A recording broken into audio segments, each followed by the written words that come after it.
Good, isn't it, Brian? Rich, do you want to kick us off? Yes. Morning, Fabian. Morning. An eventful end to Sunday's match. We didn't hear from you afterwards, but you're still unbeaten. What were your reflections on that match against Forest? Yeah, a little bit similar to the match 1 week before against Ipswich. I think we did enough to win this game.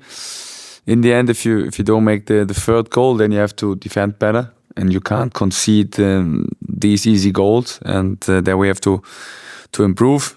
But it's always in life a thing of the perspective, how you want to see it. So on the one side, you can say, yeah, we didn't win 2 games in a row where we should normally deserve to win, or you say you're still unbeaten. So I'm more the direction to the positive one. I see always that the bottle is half full and not half empty, and that's why we keep staying positive and seeing the positive things in the situation.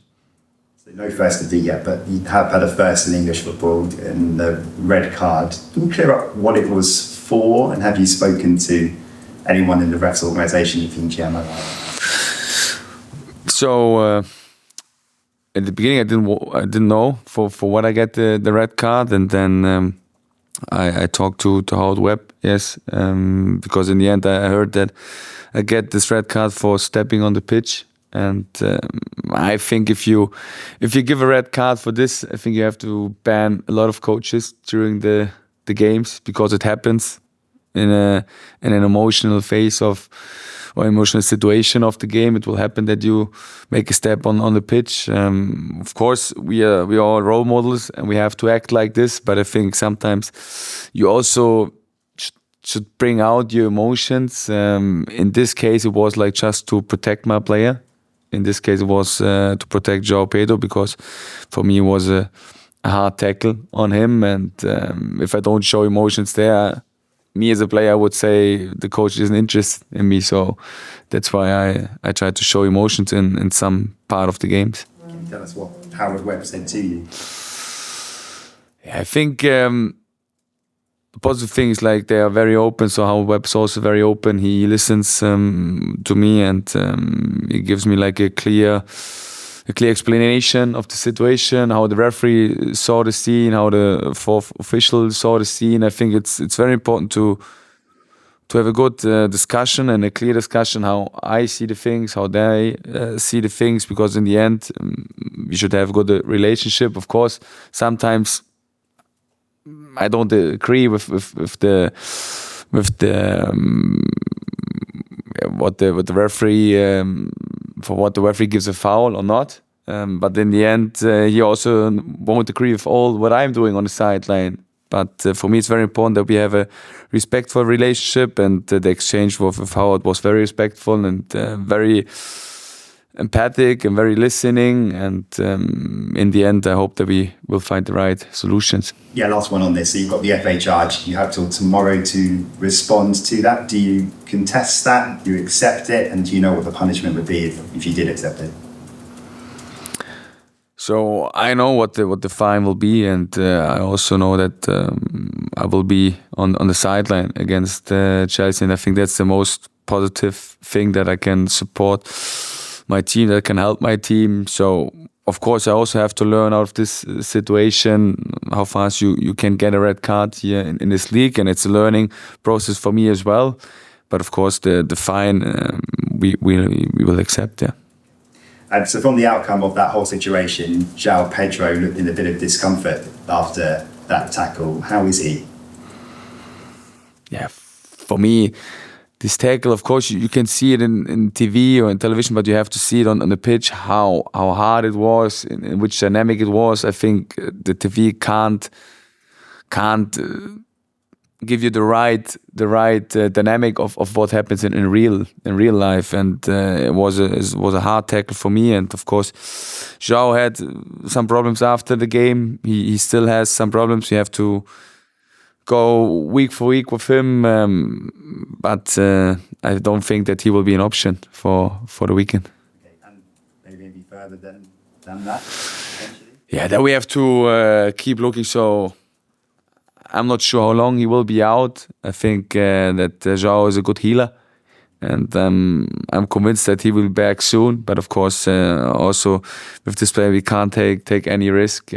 We all know that he's a player who can make the difference for us. But of course, we also have like several other options and several other good options. And now we try to replace him as good as we can and give him like a good rehab. And I'm sure he won't be out for so long, hopefully. Yeah. Any other team news in terms of injuries? Anyone new? Anyone coming back? No, I don't think so. Of course, Yasin Ayari, after his illness, he will be back on the pitch. But the others... No. I asked about Solly March a few weeks ago. I can still see all the videos of him training, and Brian Gruder back in training as well, it seems.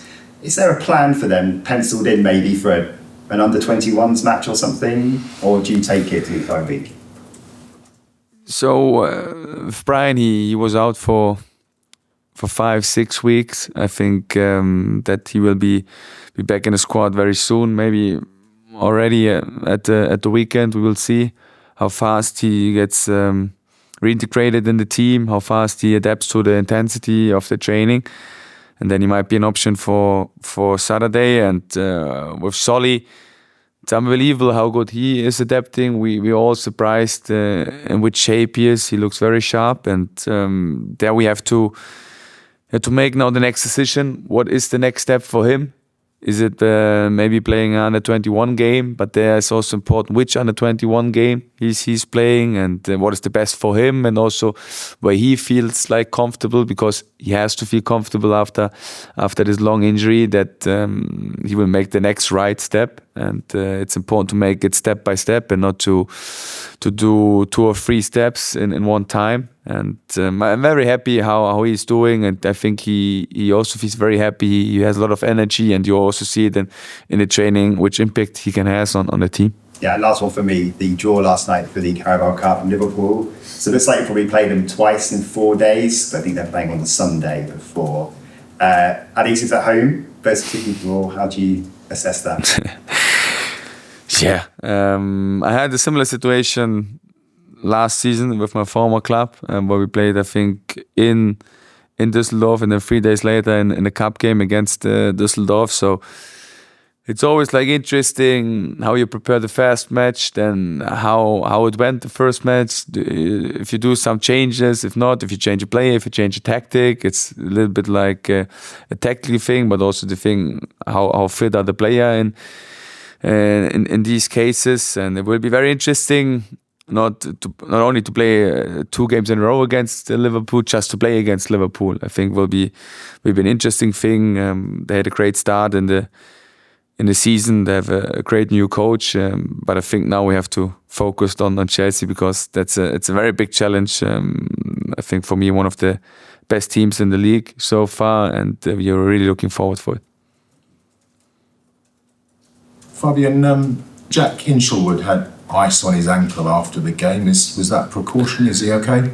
It was a fast regeneration after the game, so fast treatment for his ankles, and no, he will be fine.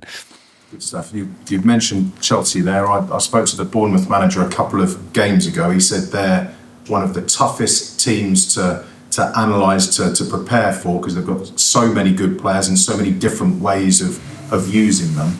Obviously, we've had a couple of games since then. Are they getting easier to prepare for, or are they still a tough challenge to just get your head around what they can do? So on the one side, of course, you have to analyze them by what they're doing tactical on the pitch, and they have very good solutions. They have great goalkeeper who starts trying to build up the game from their back, always with his feet. He's a very good football player. And then, of course, they have a good positioning in possession. So normally open with a 3-2, but still very fluent. I think Enzo is also dropping in the midfield. And then on the other side, beside these tactical things, they have like great individual players. So you have to keep focusing on where you can create a good match. So don't create a mismatch. Try to bring players in personal duels where you think that would be a good match. So, for example, against the wingers, who do you bring as a fullback against Sancho, against Madueke? They're both very fast, both very good dribblers. Who do you bring against Jackson, who's a fast striker, who's also good in possession? So, on the one side, of course, the tackle thing. On the other side, trying to find good matches with your players to their players. And then, of course, I think beside that, how you want to press them, it's also very important to find a good solution in possession for our own.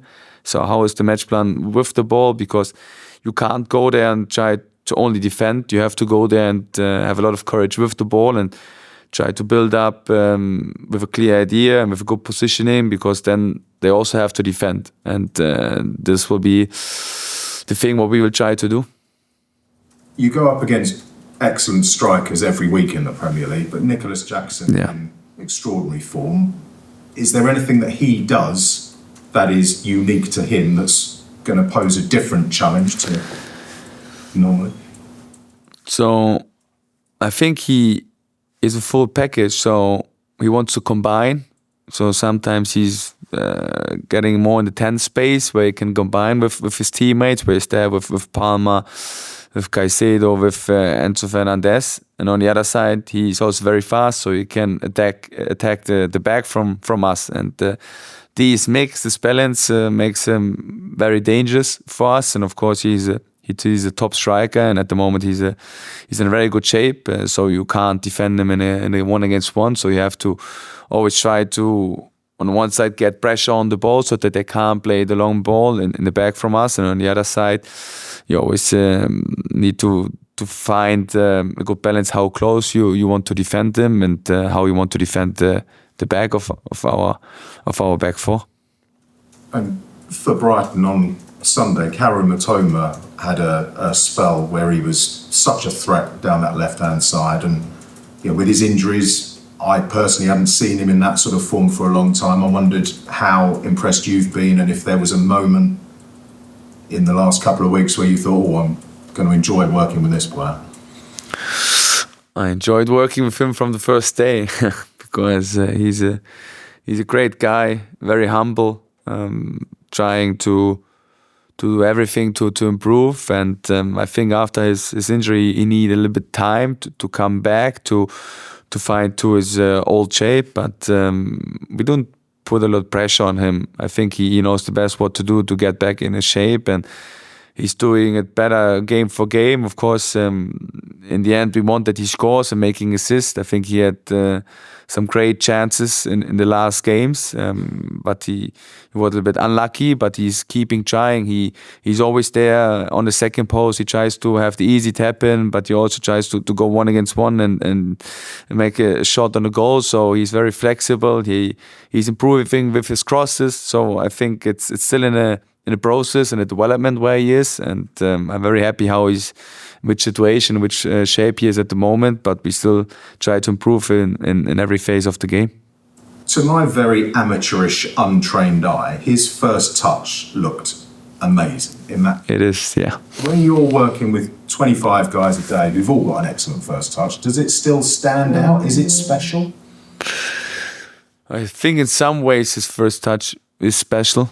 But of course, it's also like a thing why I'm like convinced you can train. So how you pass, how you take the first touch, and if you do a lot of these exercises in training, I think you can improve. But of course, Mitoma has an outstanding first touch. He's an outstanding player. He's a player who can make the difference. But again, also for these players, there are still things where we can improve. And the thing is that he wants to improve. He doesn't say I'm finished with my development. He's still searching for potentials, and that's what is really impressive with him. Good luck. Fabian, you put Jack Hinshelwood into the midfield at the weekend. His performance and what you see in training, does that make you think maybe twice about where you might use him going forward as well as at fullback? Yeah, it's tough because he can play several positions really good. So I think against Nottingham, he made an outstanding performance in the midfield. He understands the game. He's very clever in recognizing the spaces, how I need to open the passing lines, how I need to move in which space to find the free teammate, and it only works if you really understand the game, and he does it in an outstanding way. And on the other side, he also performs quite good as a fullback. So it's tough for me to bring him in the best position, because I think he has several best positions, and in the end, I think we have to make a decision where he helps the team the most, in which situation of the game we are, and how the opponents are. I talked about the matches with the opponents. Therefore, we need to find again the best position for him against Chelsea. Just with regards to Joao, how important is it to have someone like Evans starting to look a little bit sharper on the pitch, getting more minutes as well as another option? I know you've got Jorginho as well, but how important is it to have that option more available to you going forward for the next few weeks? Yeah, very important, because Evan is a player who is a clear target player in the box. So he knows how to move in the box. He has a good nose for some situations. He's there when he needs an easy tap in. He's there when he needs to make a header. So he looks very good also in training. Of course, against Nottingham, we were thinking about bringing him a little bit earlier to the game, because we know his strength. But in the end, the most important thing is that he's fit, that he's training every day, that he doesn't feel his injury anymore, and that he's getting back to his best shape. And therefore we need to help him. We need to give him also game time for sure. But I'm really keen on working with him, because I think he can have a great impact on our team. With regards to Chelsea, when you've spoken about them today, you've used the word pace and speed and fast quite a lot today. How do you counteract that? Because you play quite a high defensive line. Is it about pressure when they have the ball further up the pitch? Is that going to be the key to success on Saturday? Yeah, so avoid that they have time on the ball and can play a long ball in behind. So I think that's very important. And then if you get pressure, I think then you can defend with this high line, because it's all about compactness. On the other side, I think there will be also moments in the game where we have to defend in a low block. So a low block means that you go and give them the space behind our back four. So we have to stay very low and stay compact. In the end, it's all about like compactness. So when you go high pressure, you need to have a high line. Otherwise, you're not compact. If you go low, it's the same with the striker. The striker have to come back so that you are compact. Otherwise, it won't work. And the goal we conceded against Nottingham was not the mistake from the back four. It was not the thing that we stand this high. It was more that we don't get pressure and that we open the middle. And that's a thing you can't do if you want to play with the high line. And we have to learn out of it. Just finally, we have a new coach here at Brighton. They have a new coach in Enzo Maresca. What do you know about him? Have you come across him before? What have you made of what he's done in a very short space of time at a club that's gone through a lot of transition recently? So I don't know him personal, but I think he had a great start, and he plays a very good style of football. Of course, he has also like great players, but in the end, he brings them in the right positions, and they're very fluent. They have a lot of self-confidence. So it's the only thing what I can say from the distance, that what I see in the games is quite impressive, and it will be a big challenge for us to compete against them on Saturday. Thank you. Brian?